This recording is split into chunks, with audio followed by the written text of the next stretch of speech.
نبی پاک صلی اللہ تعالی علیہ وسلم نے فرمایا ہے کہ میں اخلاق عالیہ کی تکمیل کرنے کے لیے دنیا میں آیا.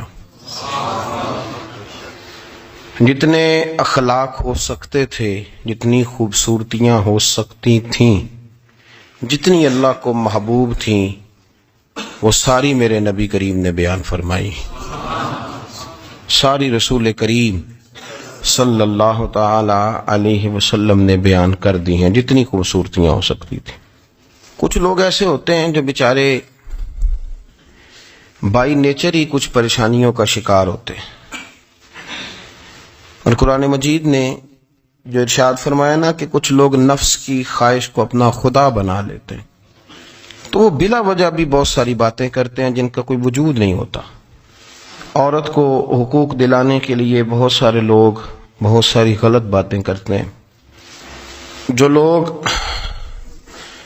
یہاں سے کسی کو لے جاتے تھے نا دبئی، دھوکہ دے کے اور لے جاتے تھے یورپ میں، عرب ممالک میں دھوکہ دے کے لے جاتے تھے، تو وہ بھی کوئی خواب ہی تو دکھاتے تھے کہ اتنے لاکھ تنخواہ ہوگی، اتنا کچھ ہوگا. وہاں جا کے پتہ چلتا تھا کہ جیب سے بھی دینے پڑیں گے کچھ. بہت سارے لوگ ایسے ہوتے ہیں، وہ سارے خوبصورتی کے نام پر ہی دھوکہ دیتے ہیں. آپ کو پتہ ہے کہ جو آدمی کسی کو لالچ دیتا ہے تو کسی کو لوٹنے کے لیے اسے لالچ دینا بڑا ضروری ہوتا ہے. لوگ پہلے لالچ دیتے ہیں پھر لوٹتے ہیں. پہلے مکمل لالچ دیتے ہیں، یہ چیز مل جائے گی، یہ چیز مل جائے گی. لوگ مکمل لالچ دیتے ہیں، اس کے بعد پھر لوٹتے ہیں. اور اگر لالچ نہ دیں تو کوئی آدمی قابو آئے گا؟ لوگ لوٹتے ہیں لالچ دے کر. اچھا، اب وہ جو جس کو لالچ دیا جا رہا ہوتا ہے وہ کہہ رہا ہوتا ہے کہ نہیں نہیں تمہیں نہیں پتا، وہ اس وقت ماننے کو تیار نہیں ہوتا. وہ کہتا ہے اتنی خوبصورت باتیں کر رہا ہے، اتنی اچھے پیغام دے رہا ہے، تم میرے دشمن ہو، تم مجھے منع کر رہے ہو. ہوش تب آتی ہے کہ جب سب کچھ لٹ جاتا ہے. عورت کو ویسے بھی قابو کرنا بڑا آسان ہوتا ہے. اعلیٰ حضرت بریلوی رحمۃ اللہ علیہ فرماتے ہیں بیٹیاں نازک شیشیاں ہوتی ہیں، ان کو تو ذرا سی چوٹ لگے تو ٹوٹ جاتی. دیکھیں کتنا بڑا جملہ کہا بریلی کے امام. نازک شیشیاں، ذرا کوئی آدمی گمراہ کرتا ہے، ذرا خراب کرتا ہے. اب دیکھیں نا، یہ جو بچیوں کو بچے مس گائیڈ کرتے ہیں، انہیں بڑے بڑے خواب دکھاتے ہیں، وہ بیچاری ماں باپ کو چھوڑ کے، بہن بھائی کو چھوڑ کے اس کے ساتھ شادی کرتی ہے. پھر جو اس کا بعد میں حشر ہوتا ہے، آپ ادلیاں نو سردار پہن تکے تے شرما والیاں نو جھوٹے ڈولیاں دے. پھر وہ بیچاری ماں باپ رکھتے نہیں، وہ ظلم کرتا ہے، تو کتنی بڑی تکلیف میں وہ بچی آ جاتی. نازک شیشی ہوتی ہے نا تو ٹوٹ جاتی. یہی حال اب جدید خواتین اور یہ جو کچھ اینکر پرسن ہیں، یہ اصل میں نا یہ آپ کو سیاست سکھاتے ہیں، لیکن یہ مادر پیدر آزاد لوگ ہیں، بالکل آزاد. یہ تو علماء شور نہ کریں، بات نہ کریں، گفتگو نہ کریں، مشائخ بات نہ کریں، اور یہ جو کچھ سنجیدہ اور دینی طبقہ ہے یہ کچھ شور نہ کرے، یہ تو روڈوں پہ ننگے ہو کے آ جائیں. معاذ خوفناک نظریہ رکھتے ہیں یہ لوگ. عورت کو کہتے ہیں تیرے حقوق ہم تجھے لے کے دیں گے. مثلا وہ کون سا حق ہے جو تم نے لے کے دینا ہے؟ میرے نبی کریم صلی اللہ علیہ وسلم اس کو بیٹی بھی بنایا ہے، اس کو بہن بھی بنایا ہے، اس کو ماں بھی بنایا ہے، اسے بیوی کا عالی شان رتبہ بھی عطا فرمایا ہے. اور چونکہ بیٹی کا بھی حق بڑا بیان کیا جاتا ہے، بہن کا بھی، ماں کا بھی. اور بیوی کے معاملے میں لوگ سمجھتے ہیں کہ زیادہ بات نہیں کرنی چاہیے، شاید مسئلہ خراب ہو جائے. حالانکہ نبی پاک صلی اللہ تعالی علیہ وسلم نے بیوی کے بارے میں پتہ کیا فرمایا؟ فرمایا جب تم نکاح کر لیتے ہو تو اپنا ایمان محفوظ کر لیتے ہو. اب میں اس کی شرح نہیں کرتا، اب خود کر لیجئے گا کہ وہ ایک ایسی شخصیت ہوتی ہے کہ جس کی موجودگی میں آپ کا ایمان محفوظ ہے. اب میں نہیں سمجھتا کہ اس سے بڑی بات کوئی اور ہو سکتی ہے، جس کی موجودگی میں آپ کا ایمان. اور بھائی یہ حدیث پاک عرض کر رہا ہوں، نکاح جب کوئی کر لے تو اس نے اپنا ایمان مکمل کر لیا. اس کا معنی یہ ہوا کہ آپ کا ایمان محفوظ ہے اس کی موجودگی میں. تو اس سے زیادہ بھی، یعنی ایمان سب سے قیمتی چیز ہے نا، تو اس کے محفوظ ہونے کی وجہ حضور نے نکاح بیان کر دی. اب میرا خیال ہے بیوی اگر کوئی اس سے بڑا حقوق مانگے گی تو بیوقوفی کرے گی. اتنا بڑا درجہ نبی کریم نے اسے عطا کر دیا, اتنا بڑا مقام دے دیا کہ تو خامند کے ایمان کے محفوظ ہونے کا ذریعہ بن گئی ہے. عورت کو جو حقوق رسول کریم صلی اللہ تعالی علیہ وسلم نے عطا فرمائے, نبی پاک نے جو حقوق دیے, دیکھیں نا حضرت عبداللہ ابن عمر رضی اللہ تعالیٰ عنہ کی اہلیہ بیمار تھی تو جلدی جلدی سے وہ آئے, تو جب بہت جلدی ہو, سفر بڑا شدید تھا, تو آپ نے جلدی سے نماز ادا کی, جلدی سے چلے. آپ کے خادم کہنے لگے حضور خیریت ہے؟ فرمایا میری بیوی بیمار ہے. تو اس نے عرض کی حضور آپ کی اہلیہ بیمار ہے, تو آپ نے نماز بھی جلدی سے پڑھی, سفر بھی جلدی جلدی کیا. تو فرمانے لگے یہ وہ چیزیں ہیں جو ہمیں مدینے والے رسول نے سکھائی. آپ اس کیفیات کو سمجھیں کہ حضور صلی اللہ علیہ وسلم نے درس دیا. اور پھر ایک اور بہت بڑی بات, یہ فضیلت کسی اور کو نہیں دی. جو عورت کو حضور نے فضیلت دی, یہ فضیلت کسی اور کو نہیں دی. کبھی حضور نے فرمایا کہ تمہارا ابا تمہارے ساتھ بہت سخت رویہ کرے تو تم نے اس کو اس سختی پر داد دینی ہے. فرمایا چلو اگر وہ زیادتی بھی کرے تو تم نے اس کے ساتھ سلوک اچھا ہی کرنا ہے.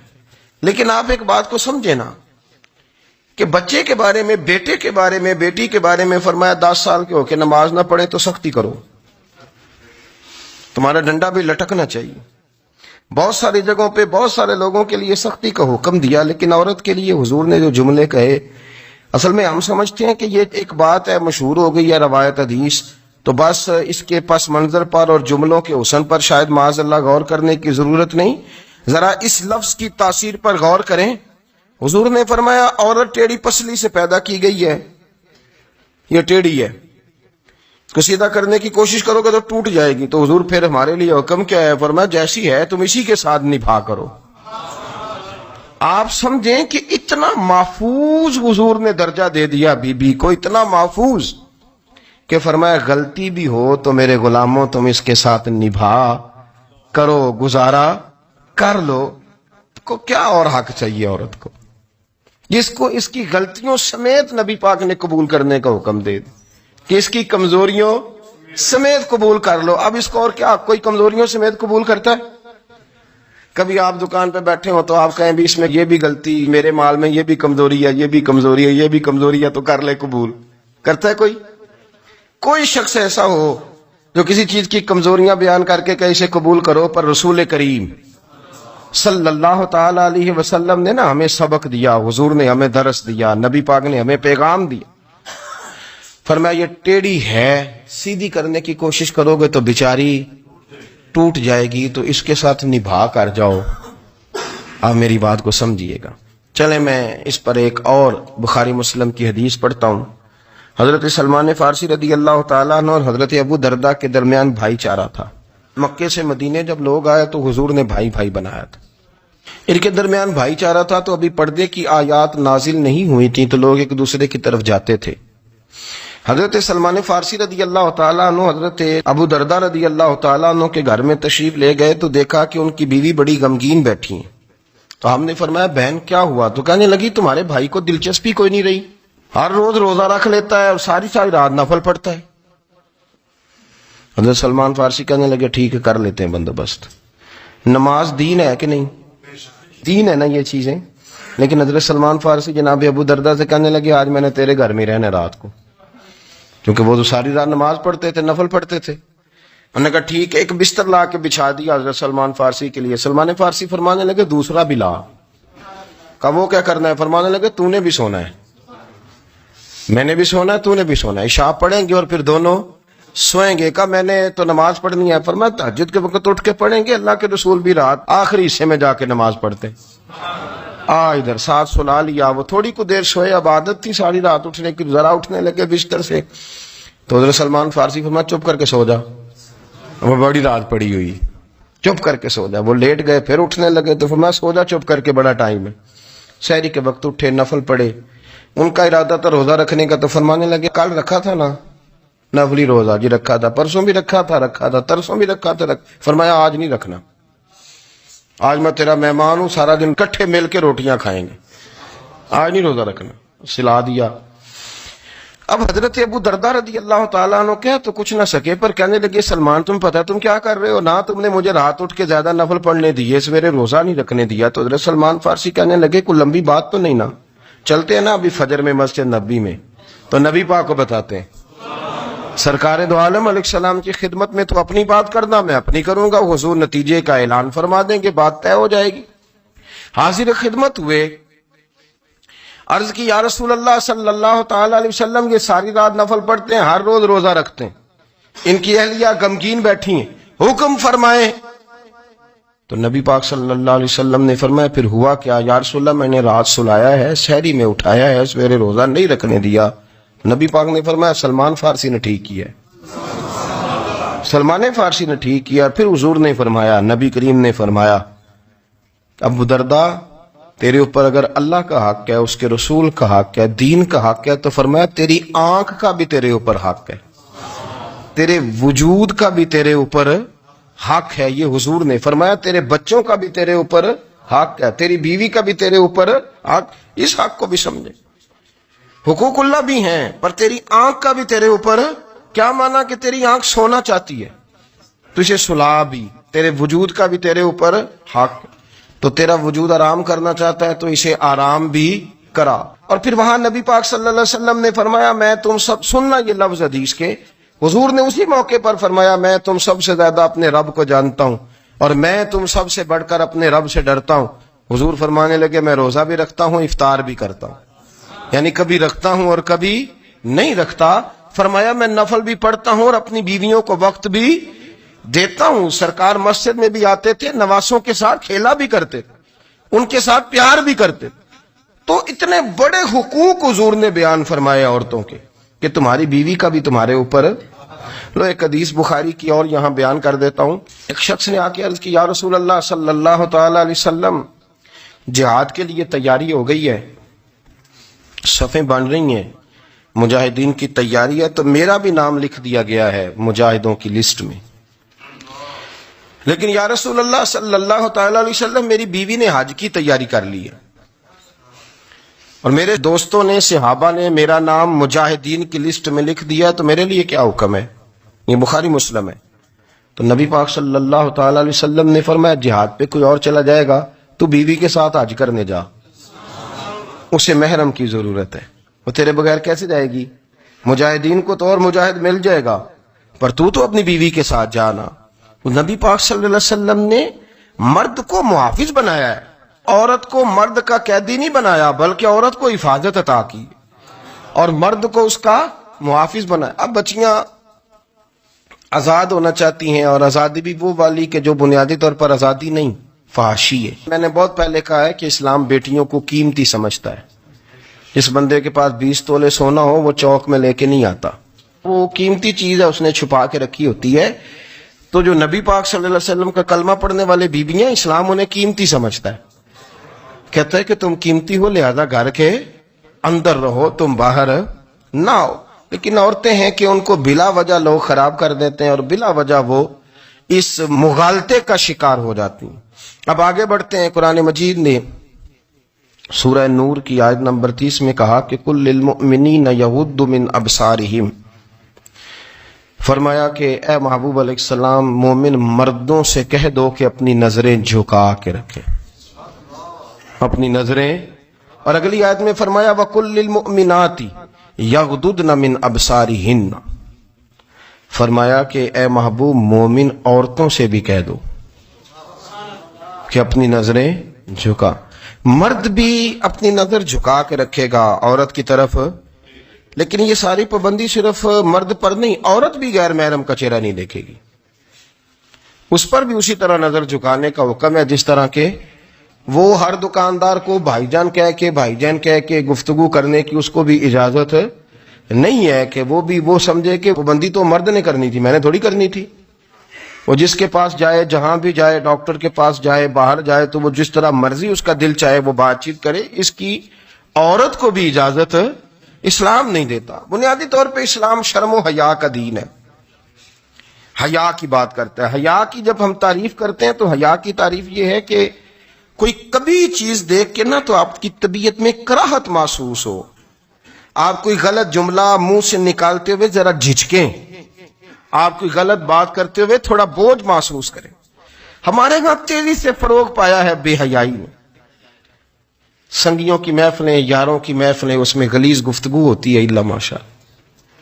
جن دوستوں کو بڑی پاک صاف گفتگو کرنی چاہیے، دوستی کا رشتہ بڑا مقدس رشتہ ہے، جو یہاں ایک دوسرے سے پیار کریں گے جنت میں بھی اکٹھے داخل کیے جائیں گے۔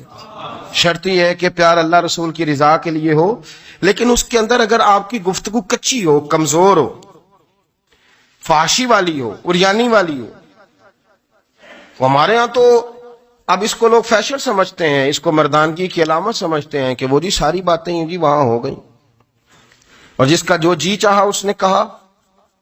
آپ جب حیا کے دائرے میں ہوتے ہیں تو آپ خود بھی سکون محسوس کرتے ہیں۔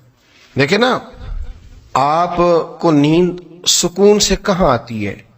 جہاں کمرہ بند ہو، چاروں جانب دیوار ہے، اوپر چھت ہے، خالی دروازہ بھی کھلا ہوا ہو نا، تو جب بندہ سکون لینا چاہتا ہے تو کہتا ہے یار ذرا دروازہ ذرا بند کر دو۔ وہ اچھی طرح اپنے آپ کو چھپا لیتا ہے نا حیا کے پردے میں، تو اللہ اسے سکون عطا کرتا ہے۔ اور جو اس سے بھی زیادہ ٹھنڈی نیند میں جانا چاہتا ہے وہ کہتا ہے لائٹ بھی بند کر دو۔ اب وہ مکمل طور پہ سمجھتا ہے کہ میں چاروں جانب سے چھپ گیا ہوں، اگر میں کھل کے بھی سو جاؤں گا تو میرا چونکہ پردہ قائم ہے تو مجھے کوئی دشواری نہیں ہوگی۔ آپ جب چھپ جاتے ہیں، جب آپ حیا کے اندر سمٹ جاتے ہیں، جب آپ چادر کے اندر آ جاتے ہیں تو آپ بہت ساری جگہوں پہ آسانی محسوس کرتے ہیں۔ تو حیا تو آپ کو سکون دیتی ہے، حیا تو دل کو راحت دیتی ہے۔ میں بڑی ذمہ داری سے بات عرض کرتا ہوں، قرآن مجید نے نا ایک مقام پہ مذاق کو، ایک مزاح ہوتا ہے خوش طبی، وہ نہیں، مذاق اڑانا، قرآن پاک نے نا مذاق کو ایک جگہ پہ جاہلوں کا طریقہ بھی قرار دیا ہے۔ بنی اسرائیل کے لوگوں سے حضرت موسیٰ نے کہا کہ گائے ذبح کرو اور ایک ٹکڑا مقتول کو مارو، زندہ ہو کے خود بتا دے گا مجھے کس بندے نے قتل کیا۔ تو کہنے لگے آپ ہمارے ساتھ مذاق کر رہے ہیں۔ تو قرآن مجید کہتا ہے کہ حضرت سیدنا موسیٰ علیہ السلام فرمانے لگے اعوذ باللہ ان اکون من الجاہلین، فرمانے لگے میں اللہ کی پناہ مانگتا ہوں کہ میں جاہلوں میں سے ہو جاؤں۔ یہ مذاق کرنا تو جاہلوں کا طریقہ ہے۔ اگر آپ کی زبان سے بے حیائی کا جملہ نکل گیا، اگر آپ کی زبان سے بے حیائی کا جملہ نکل گیا، آپ نے کہہ دیا کہ ہم آزاد لوگ ہیں، جو مرضی کریں گے، جو مرضی کہیں گے، جو ہمارا دل میں آئے گا کریں گے، تو پھر تو لوگ آپ کا وہ حشر کریں گے کہ آپ سے برداشت ہی نہیں ہوگا۔ جس کا لوگ مذاق بنا لیتے ہیں اور جو مذاق بن جاتا ہے پھر اسے کچھ جینے دیتا ہے۔ آپ حیا کی چادر میں چھپیں گے تو بچیں گے، اگر آپ نے اپنا مذاق بنوا لیا یہ کہہ کے کہ میں نے مرضی کرنی ہے، پھر یاد رکھنا چھپنے کو جگہ نہیں ملے گی، پھر تکلیف میں آ جائیں، پھر بہت بڑی اذیت کا شکار ہو جائیں۔ شرم و حیا، عرب کے اندر جو کنواری لڑکیاں تھیں ان میں بڑی حیا ہوتی تھی۔ الحمدللہ میں بڑے فخر سے کہتا ہوں کہ میرے پنجاب کی، میرے پاکستان کی بیٹیاں بھی 20 دفعہ ان کا ابا کہے تیری شادی کرنی ہے تو وہ آنکھ نہیں اٹھا پاتی آج بھی۔ یہ تو وہ چند لوگ ہیں جو کہتے ہیں ہم ہائی کلاس ہو گئے، ہمیں نہیں پتا کہ وہ روشن خیال ہو گئے ہیں کہ روغن خیال ہو گئے، پتہ نہیں کدھر چلے گئے۔ ورنہ ہماری بیٹیاں آج بھی جب ان سے ان کا باپ، ان کی ماں بات کرتی ہے تیری شادی کی، تو وہ تو شرم کے ساتھ پچھلے سے پچھلے کمرے میں چھپتی ہیں۔ یہ اللہ نے فضل کیا ہوا ہے اس ملت پر۔ تو عرب کی لڑکی بڑی حیا والی ہوتی تھی، اس سے کوئی بات کرنی پڑتی تھی تو 20 دفعہ بات کی جاتی، پھر بھی وہ عورت چھپتی پھرتی تھی۔ حضرت عائشہ صدیقہ رضی اللہ تعالیٰ عنہ فرمانے لگیں میرے نبی پاک صلی اللہ علیہ وسلم عرب کی کنواری لڑکیوں سے بھی زیادہ حیا کرنے والے۔ قاضی ایاز مالکی نے، شیخ عبدالحق محدث دہلوی نے، دیگر بزرگ جو سیرت نگار گزرے انہوں نے لکھا ہے کہ نبی پاک صلی اللہ علیہ وسلم کے اندر 100 مردوں سے زیادہ طاقت تھی، 100 مردوں سے زیادہ طاقت۔ اب جو بات کہنے لگا ہوں، جو نتیجہ دینے لگا ہوں، اس پر خاص توجہ آپ فرمائیں گے۔ ذرا فکری طور پر، نظریاتی طور پر ایک چیز کو سمجھیے۔ ہم سمجھتے ہیں کہ جوان لڑکا ہے جی جو مرضی کرے، عمر ہے جی۔ آپ ذرا بات پر غور کیجئے گا کہ حضور صلی اللہ علیہ وسلم میں طاقت 100 مردوں سے زیادہ ہے اور حیا کنواری لڑکیوں سے بھی زیادہ ہے۔ ذرا اس بات کا تقابلی جائزہ کیجئے گا کہ طاقت 100 مرد سے زیادہ ہے لیکن حیا کنواری لڑکی سے بھی زیادہ ہے۔ اس کا معنی یہ ہوا کہ جس ٹہنی کو پھل زیادہ لگ جاتے ہیں وہ جھکا کرتی ہے. تو حیا تو حسن ہے، حیا تو آپ کو پاک صاف کرے گا، حیا تو آپ کو نرالا کرے گا، انوکھا کرے گا. وہ ہمارے ایک دانشور ہے، انہوں نے مضمون لکھا، کئی باتیں بڑی پسند آتی ہیں. وہ کہتے ہیں کہ میری اہلیہ، ان کو بھی کسی نے نا مس گائیڈ کر دیا تھا، حالانکہ اچھی خاتون ہے، کسی نے مس گائیڈ کر دیا. تو وہ بھی سماجی اور ویلفیئر، اور یہ خواتین کو شوق ہوتا نا بننے کا، تو وہ بھی سماج کے اندر اچھا مقام تلاش کرنے کے موڈ میں آ گئی. تو کہیں ایک دن جانا تھا تو بڑی بن سور کے میرے ساتھ وہ گاڑی میں بیٹھ گئی. تو میں گاڑی میں، عورتوں کو یہ بھی مسئلہ ہوتا ہے نا کہ ہماری تعریف کرو، تو کئی دفعہ بعض مردوں بیچاروں کو جھوٹ بولنا پڑتا ہے، تو زبردستی کراتی ہیں نا جی. تو اس میں گنجائش بھی دی ہے شریعت نے گنجائش دی ہے کہ کبھی بیوی کو راضی کرنے کے لیے خلاف واقعہ بات کرنی پڑے تو کر لینی چاہیے. تو وہ کراتی بھی ہیں. 3 موقع پر خلاف واقعہ بات کرنے کی اجازت ہے، واقعے کے خلاف بھی آپ بات کر سکتے ہیں. جنگ کے موقع پر 2 لوگوں کو صلح کرانے کے لیے اور بیوی کو راضی کرنے کے لیے کر لیں کوئی ایسی بات، بے شک اپنی طبیعت پہ جبر کر کے کر لیں، گنجائش ہے، اجازت ہے. تو وہ کہتے ہیں جب وہ گاڑی میں میرے ساتھ بیٹھی بن سور کے، تو وہ تقاضا کرنے لگی کہ میں نے بڑے اچھے کپڑے پہنے ہیں پر آپ نے توجہ نہیں کرائی. تو سیانا بندہ تھا، وہ چاہ رہا تھا کہ میری خاتون سمجھ جائے. وہ کہتے ہیں مجھے پتا تھا کہ بیچاری مس گائیڈ ہو گئی ہے، دل کی بڑی اچھی ہے، سیانی ہے، لیکن اس کو نا کچھ خواتین نے، کچھ لوگوں نے مل کے اس کو ذہن غلط کر دیا ہے کہ سماج میں نکلو، باہر جاؤ، کام کرو، فلاں کرو، اپنی مرضی سے جیو. تو میرے ساتھ گاڑی میں بیٹھی کہیں جانے کے لیے، تو مجھ سے کہنے لگی کہ آپ نے میری طرف توجہ ہی نہیں کی، آپ نے کوئی ذکر ہی نہیں کیا کہ میں کیسی لگ رہی ہوں. تو وہ کہتے ہیں میں نے اسے کہا کہ اگر تو ناراض نہ ہو تو پھر میں صحیح والی تعریف کر دوں. تو اس نے کہا کہ آپ کر دیں. تو کہتے ہیں میں نے درد سے اور خلوص سے اپنی بیوی سے کہا، خلوص کے ساتھ. میں نے کہا میں تو روز گھر ہوتا ہوں، روز شام کو گھر ہوتا ہوں، اگر تو میرے لیے تیار ہوتی تو میں تیری تعریف کرتا، لیکن آج تو باہر جانے کے لیے تیار ہوئی، تو پھر ان سے تعریف کی امید رکھ جن کے لیے تو نے تیاری کی ہے.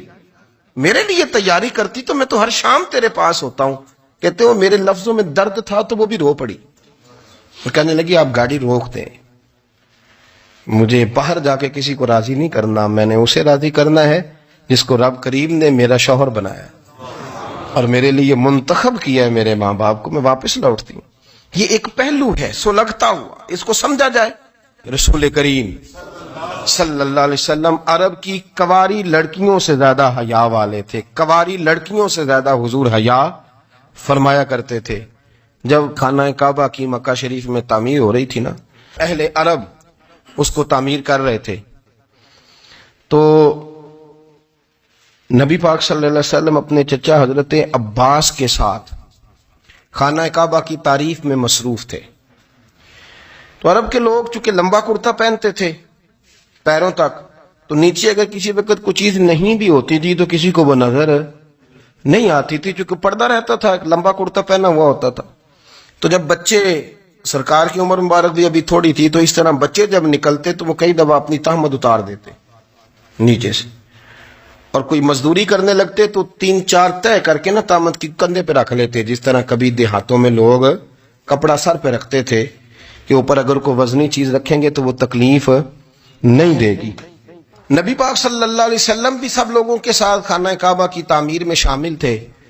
تو حضرت عباس رضی اللہ تعالیٰ انہوں نے کہا حضور سے، ابھی اللہ نے نبوت بھی نہیں فرمایا تھا، بھتیجے آپ بھی تہمت اتاریے، یہ صحیح مسلم میں حدیث موجود، اور اس کو کندھے پہ رکھ لیجیے، آپ اینٹیں اٹھا کے لا رہے ہیں تو ذرا آپ کو تکلیف نہیں ہوگی. تو سرکار دو عالم صلی اللہ علیہ وسلم سے یہ بات کہی اور پھر جلدی سے حضور کی تہمت کو نکال کے نا، حالانکہ لمبا کرتا پہنا ہوا ہے، تو وہ جیسے ہی ان کے کندھے پہ رکھا اینٹیں رکھنے کے لیے، تو سرکار تو زمین پہ گر گئے، بے ہوش ہو گئے، آنکھیں آسمان کی طرف. اور پھر حضور پکار رہے ہیں آزاری آزاری آزاری، میرا تہمت دے دو، میرا تہمت دے دو. کبھی کوئی شخص اس وجہ سے بھی بے ہوش ہوا ہے کہ میرے وجود سے کپڑا اتر گیا ہے، حالانکہ سرکار پر وہ بے ہوشی بھی نبی پاک کا وہ جو غلبہ ہے نا شرم و حیا کا، اس کی وجہ سے ہوئی. ورنہ تو حضور فرماتے ہیں کہ میری آنکھیں سو جاتی ہیں، دل تو میرا اس عالم میں بھی جاگتا رہتا ہے. تو سرکار زمین پہ تشریف لے آئے، آنکھیں میرا تامت دے دو، میرا تامت دے دو، تو جلدی سے انہوں نے تامت دیا تو حضور نے باندھ لیا۔ پھر طبیعت مبارک میں تسلی ہوئی، یعنی ہم اس رسول کے غلام ہیں کہ جن کے تو وجود سے کپڑا اتر جائے تو حضور برداشت نہیں کرتے، قبول نہیں فرماتے، تکلیف شروع ہو جاتی۔ لیکن یہاں نوجوان ہیں اور بڑا قد کاٹ ہے اور بڑے بڑے سمجھدار لوگ ہیں، گرمی آتی ہیں تو شارٹ کپڑے پہن کے گھومتے ہیں، ان کو خیال نہیں کہ یہ وہ والا لباس ہے جو باہر تو کیا گھر میں اماں کے سامنے نہیں پہننا چاہیے، بہنوں اور بیٹیوں کے سامنے نہیں پہننا چاہیے۔ آپ کی گفتگو میں شرم و حیا ہو، آپ کے لب و لہجے کے اندر حسن ہو۔ آپ کو پتہ ہے نبی پاک صلی اللہ علیہ وسلم نے فرمایا میری امت میں سب سے زیادہ حیا کرنے والے عثمان غنی ہیں، عثمان غنی سب سے زیادہ حیا کرنے والے۔ آپ فرمایا کرتے تھے جب سے حضور کا چہرہ دیکھا ہے میں نے کبھی اپنی شرمگاہ بھی نہیں دیکھی، میں نے آنکھوں کا وضو نہیں توڑا، اور جب سے حضور کے دست مبارک میں نے بیعت کے لیے سیدھا ہاتھ بڑھایا تو پھر سیدھا ہاتھ میں نے کبھی گندگی کو نہیں لگایا۔ حیات، آپ باتھ روم کے اندر بھی غسل فرماتے تھے تو کپڑوں سمیت کرتے تھے۔ کسی نے کہا حضرت جی واش روم کے اندر کیوں نہیں کپڑے اتارتے؟ آپ فرمانے لگے باہر بندوں سے حیا کرتا ہوں، اندر جاتا ہوں تو رب سے حیا آنی شروع ہو جاتی، وہ تو دیکھ رہا ہے نا۔ تو میں جو بات آپ کی خدمت میں عرض کرنا چاہتا ہوں اس کو آپ سمجھیے گا میرے عزیز، کہ شرم والا مزاج، گفتگو بھی شرم والی، آنکھیں بھی شرم والی، لباس بھی شرم والا، دوستی یاری بھی شرم والی، بہت ساری ایسی باتیں۔ دیکھیں نا آپ ذرا، میں نے کہا کہ باتوں کو سن کے گزر نہ جایا کریں، اس کی گہرائی پر غور کریں۔ حضور علم کا سمندر ہے، سرکار سے زیادہ علم دنیا میں کسی کے پاس موجود نہیں ہے، اور صحابہ کو موقع ملا ہوا ہے اس سمندر سے فیض لینے کا، لیکن ان کی حالت یہ ہے کہ حضرت علی المرتضیٰ فرماتے ہیں 14 دن گزر جاتے، حضور سے کوئی سوال پوچھنا ہوتا تھا پر میں شرم کے مارے نہیں پوچھ پاتا تھا۔ 14 دن بخاری شریف میں موجود ہے۔ ایک دن نبی پاک صلی اللہ علیہ وسلم نے پوچھا صحابہ سے کہ وہ کون سا درخت ہے جس کے پتے نہیں گرتے، اور وہ درخت اس طرح ہے جس طرح مومن ہوتا ہے، وہ درخت میرے مومن کی طرح بتاؤ۔ حضرت عبداللہ ابن عمر فرماتے مجھے پتا تھا کہ وہ کھجور کا درخت ہے، لیکن چونکہ ابو بکر صدیق بھی بیٹھے ہیں، عمر فاروق بھی بیٹھے ہیں، مولا علی بھی بیٹھے ہیں، عثمان غنی بھی بیٹھے ہیں، اتنے جید لوگ بیٹھے ہیں، تو مجھے حیا آتی تھی کہ میں کیوں جواب دوں۔ کہتے سرکار نے کئی دفعہ پوچھا، لوگوں نے کئی اور درخت بتائے، پر فرمایا تمہارا جواب درست نہیں ہے۔ آپ حیا کے اس پہلو پر غور کریں کہ سوال کا جواب آتا ہے، سوال کا جواب، یعنی مجھے سوال کا جواب آتا ہو پھر میں دوں نہ، مجھے بدعزمی نہ ہو جائے گی؟ یہ کیسے ممکن ہے کہ میری رات گزر جائے مجھے پتا بھی تھا اور میں نے بتایا نہیں؟ بہت سارے لوگ آ کے بہت ساری باتیں بتاتے ہیں، بہت ساری باتیں وہ سمجھاتے ہیں، تو ہم غور سے ان کا چہرہ دیکھنے لگ جاتے ہیں، کہتے ہیں یار اس کا تو دعویٰ تھا کہ میں سمجھنے آتا ہوں، تو یہ تو ہمیں سمجھا رہا ہے، چلو الحمدللہ ہم سمجھنے کو تیار ہیں۔ لیکن میرے عزیز پتہ بھی ہے جواب کا، علم بھی ہے، لیکن فرماتے ہیں میری حیا نے مجھے اجازت نہ دی کہ میں جواب دوں۔ آپ فرماتے ہیں پھر حضور سے صحابہ نے عرض کی کہ یا رسول اللہ آپ ہی بتا دیں وہ درخت کون سا ہے، تو حضور نے فرمایا بھئی وہ کھجور کا درخت ہے۔ تو آپ فرماتے ہیں میں دل میں کہہ رہا تھا کہ الحمدللہ میرا جواب درست ہے، حالانکہ میں نے جواب دیا ہی نہیں۔ تو لفظوں میں حیا، جملوں میں حیا، آنکھوں میں حیا، اٹھنے میں حیا، بیٹھنے میں حیا، چلنے میں حیا ایک خوبصورت حسن ہے، اور نبی پاک صلی اللہ علیہ وسلم نے فرمایا جب تو بے حیا ہو جائے نا پھر تو آزاد ہے، پھر تو جو مرضی کا، پھر تو جو۔ اس لیے بزرگ جب کسی کو بے حیا کہتے تھے نا،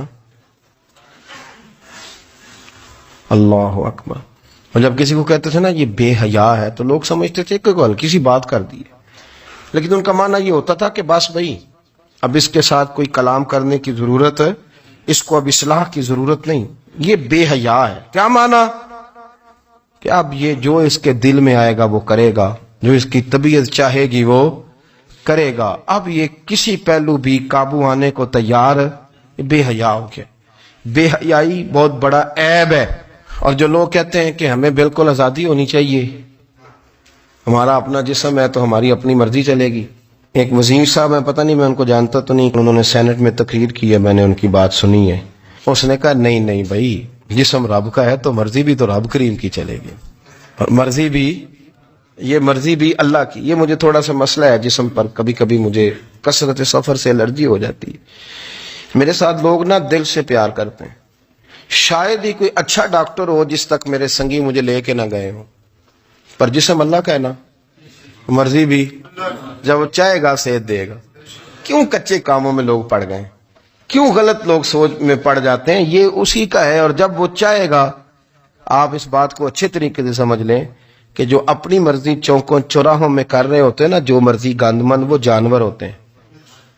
وہ جانور ہوتے ہیں جو نہ چونک دیکھتے ہیں, نہ گلی دیکھتے ہیں, نہ انہیں پتہ ہوتا ہے کہ جگہ کون سی ہے. وہ انسان, میں نے کہہ دیا جو میں نے کہنا تھا, میں نے کہہ دیا. وہ جانور ہوتے ہیں. اور جو کچھ انسان ہوتے ہیں نا, ان کے اندر کچھ نہ کچھ پھر شرم حیا بھی ہوتی ہے. وہ چوکوں چوراہوں میں وہ حرکتیں اور وہ کام نہیں کرتے جو جانور کرتے ہیں. ان کے لیے بڑے پردے ہوتے ہیں, ان کے لیے بڑی باتیں ہوتی ہے, ان کے لیے بڑا کچھ ہوتا ہے. جو بالکل آزاد ہو جائے, کوئی پتہ نہ ہو کس وقت کیا کہنا ہے کیا کرنا ہے, تو پھر وہ دائرہ انسانیت سے خارج ہو جاتا ہے. ہم آپ کو کیا دعوت دیں؟ آپ تو وہ باتیں کر رہے ہیں جو اسلام کا انسانیت کے حق میں بھی ٹھیک نہیں. آپ تو وہ والی باتیں کر رہے ہیں جن کا انسانیت بھی تقاضا نہیں کرتی کہ یہ باتیں ہونی چاہیے. لیکن ایک بات, میں تو جذباتی نہیں ہوتا, میں بڑے غور سے چیزوں کو دیکھتا ہوں, سنتا ہوں. اور نہ میں ان موسمی مینڈکوں کی, وہ مجھے عاتق صاحب کہنے لگے جی بڑے بڑے مولوی ایک بندے کے ساتھ بیٹھے ہوئے ہوتے تھے اور وہ روزے میں بڑے بڑے درس دیتا تھا, تو وہ بھی فلانی فلانی حرکتیں کر رہا ہے. تو میں نے کہا ہم نے تو پرانا کہا تھا کہ موسمی مینڈک ہے, تو پرانے کہہ رہے ہیں کہ اداکار ہے. تو وہ جہاں کاسٹ کریں گے وہاں وہ اداکاری کرے گا. آپ کسی مذہبی جگہ کر لیں تو وہاں کر لے گا, کہیں اور جگہ کریں گے تو ہم تو پرانا کہہ رہے ہیں. تو کسی کو کبھی سمجھ آتی ہے تو کسی کو کبھی اور جگہ جا کے سمجھ آتی ہے. ہم ان لوگوں سے پریشان نہیں ہوتے. کیوں؟ سن لیں, کوئی مایوسی نہیں. ان کے اندر جتنا زور ہے وہ لگائیں. یہ ملک بنا ہے رسول اللہ کے نام پہ, یہ اللہ نے تحفہ دیا ہے امت مسلمہ کو. یہ نبی پاک کے نام پہ بنا ہے, تو یہاں جھنڈا بھی وہی والا بلند ہونا ہے جو مدینے والے رسول کا جھنڈا ہے, اور یہاں وہی کام چلے گا جو نبی پاک نے بیان فرمایا. تو اس طرح کئی لوگ آتے ہیں, وہ شور شار کرتے ہیں, چلے جاتے ہیں. اتنے نہ پریشان ہوا کریں. بہت سارے لوگ تو بیچارے اس قابل بھی نہیں ہے کہ ان کا نام لیا جائے. مطلب اتنا ہم ان کو اہمیت دے دیں, ان کا ذکر کریں, ان کا نام لیں, ان کی بات کریں, وہ بیچارے اس قابل ہی نہیں ہے. مطلب سٹیٹس ہی نہیں ہے ہمارا. اتنے فارغ ہیں ہم کہ اب جو بندہ آئے گا کہانی چھیڑے گا تو ہم چھیڑ جائیں گے. اور بھائی اللہ کا فضل ہے الحمدللہ تعالی, لوگوں نے بڑا شور کیا, اور بڑے زمانے سے دنیا شور کر رہی ہے, پر اللہ کے گھر مسجدیں بھری ہوئی ہیں. مسجدیں بھری ہوئی ہیں. ہماری بیٹیاں پردے کرتی ہیں, پردے کو پسند کرتی ہیں, وہ حجاب میں رہتی ہیں, وہ سمجھتی ہیں کہ ہمارا اصل حسن کیا ہے. تو یہ پراپیگنڈا پرانا چلا آ رہا ہے. اس کا اللہ کے فضل سے امت مسلمہ پہ نہ کبھی اثر ہوا ہے اور نہ کبھی ہوگا انشاءاللہ.